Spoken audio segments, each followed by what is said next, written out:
Today we are going to unbox this storage cum tool, wherein you can sit on this and also put your clothes and the other unuseful things inside it.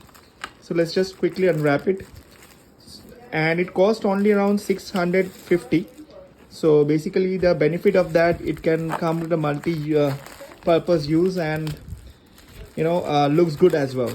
Okay, so let me just quickly unwrap it, which is very hard on one hand. Yeah, that's how it looks. This is basically, you have 4 minutes, a good cushion, and this is the entire storage. Okay, so we are just going to open it just like that, and it is ready to go. Beautiful. Now we just need to put this inside so it looks solid, and an average person of 60 kilo 70 kilo can sit on this.